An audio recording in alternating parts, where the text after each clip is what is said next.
दोस्तों, कैसे एक लड़का जिसका शादी होता है और वह रात को अपने पत्नी के साथ में सोता है, लेकिन क्या वजह होता है घर में रखा कुल्हाड़ी से पहले अपनी बीवी को मारकर हत्या कर देता है और फिर अपने घर के 7 लोगों को कुल्हाड़ी से काटकर हत्या कर देता है। लेकिन इसका क्या वजह होता है, यह तो अभी तक मालूम नहीं पड़ता है। क्योंकि जो लड़का 7 लोगों को कुल्हाड़ी से मारकर हत्या करता है, वह लड़का खुद भी अपने घर से कुछ दूर एक जंगल में भागकर पेड़ के टहनी में फांसी लगाकर आत्महत्या कर लेता है। दोस्तों, इस घटना की कहानी को पुलिस उसके घर के आसपास के लोगों से ही पूछकर पता करता है, क्योंकि इस घटना के अंजाम देने वाले जिंदा नहीं होता है। दरअसल इस घटना में क्या कुछ होता है, पूरी कहानी को इस वीडियो में जानेंगे। नमस्कार दोस्तों, मेरा नाम है गुड्डू और अगर आप इस चैनल पर पहली बार आए हैं तो इस चैनल को सब्सक्राइब और वीडियो को लाइक कर दीजिए, जिससे कि मेरा हौसला बढ़ा रहे। तो दोस्तों, यह जो घटना है यह सच्ची घटना मध्य प्रदेश के छिंदवाड़ा आदिवासी इलाका का है। दोस्तों, यहाँ पर एक लड़का होता है जिसका नाम दिनेश होता है। दिनेश जो होता है वह काम को लेकर घर में ज्यादा समय नहीं रहता था। लेकिन जब दिनेश का शादी सेट होता है, उसके बाद से दिनेश जो होता है अपने घर में ही रहता है। दोस्तों, दिनेश का शादी आदिवासी रीति रिवाज से दोनों घर वाले के सहमति से शादी होता है। और शादी होने के बाद लड़की जो होती है दिनेश के घर आती है। दोस्तों, यहाँ पर किसी को नहीं मालूम होता है कि लड़की ससुराल में आई है और आते ही इस लड़की का जिंदगी का अंतिम दिन होगा। इस बात का पता लड़की को भी नहीं होता है। दोस्तों, लड़की दिनेश के घर आती है और जो रीति रिवाज होता है आदिवासी का, उस रीति रिवाज से लड़की रहती है और सारा कामकाज करती है। फिर अब यहाँ पर सब चीज ठीक ठाक से चल रहा होता है। दोस्तों, लड़की जो होती है करीब 8 दिन तक दिनेश के घर में ही रहती है और दिनेश जो होता है 8 दिन तक अच्छी तरीके से रहता है। गांव वाले बताते हैं कि दिनेश जो होता है शादी को लेकर काफी खुश रहता है। यहाँ पर किसी तरह के दिनेश नाराजगी नहीं रहता है।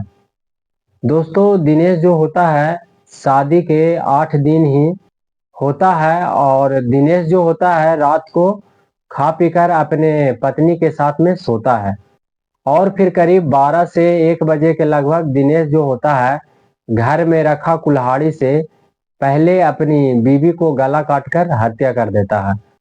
और फिर कुछ दूर में दलान होता है जहां पर दिनेश के माँ सोई हुई रहती है।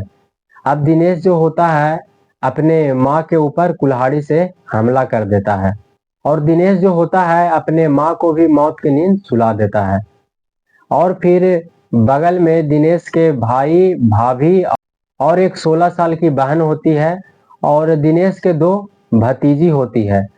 सबको बारी बारी से दिनेश जो होता है कुल्हाड़ी से मारकर हत्या कर देता है। दोस्तों, यहाँ पर जो लोग होते हैं वह कुछ दूर में अकेले अकेले सोए हुए रहते हैं। इसके कारण से दिनेश जो होता है लोगों के गला पर सीधा वार करता है और दिनेश जो होता है लोगों के गला काट देता है। और फिर वहां से कुछ दूर लगभग 500 मीटर में दिनेश के ताऊ का घर होता है। वहां पर दिनेश के ताऊ का 10 साल का एक बेटा होता है जो घर के बाहर सोया हुआ रहता है। अब दिनेश जो होता है कुल्हाड़ी से इस पर भी हमला कर देता है, लेकिन यह लड़का का नींद टूट जाता है। अब यह लड़का जो होता है हल्ला करने लगता है। तब दिनेश जो होता है कुल्हाड़ी से हमला करता है, जिसके कारण से यह लड़का का जो मुंह का जबड़ा होता है वह टूट जाता है। लेकिन यह लड़का हल्ला करता है जिससे कि आसपास के लोग जाग जाते हैं और फिर वहां पर आ जाते हैं।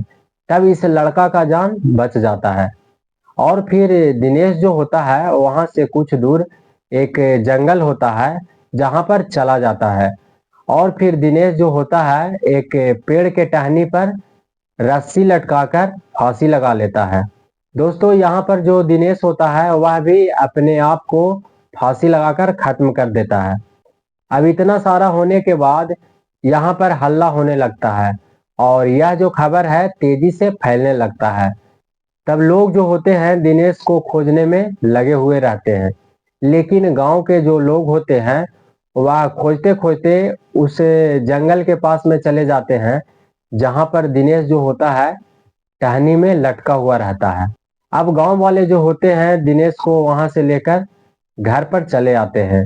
दोस्तों इतना कुछ होने के बाद वहां का जो एसपी होता है वह लाश को पोस्टमार्टम के लिए भेज देता है और फिर सीधा बात बता देता है कि दिनेश का दिमागी हालत ठीक नहीं था। और वहां के जो गांव वाले होते हैं वह सब भी बताते हैं कि दिनेश पहले बाहर में काम करने के लिए गया हुआ था, लेकिन ठेकेदार से ही झगड़ा करके वापस घर आ गया था। गांव वाले को भी मानना था कि दिनेश का दिमागी हालत कुछ दिनों से खराब चल रहा था। लेकिन यहाँ पर आप लोग सोचेंगे कि दिमागी हालत खराब होने के बावजूद भी दिनेश का शादी कैसे हो जाता है। दोस्तों यह तो सोचने का विषय है, लेकिन दिनेश यहाँ पर जिंदा नहीं है।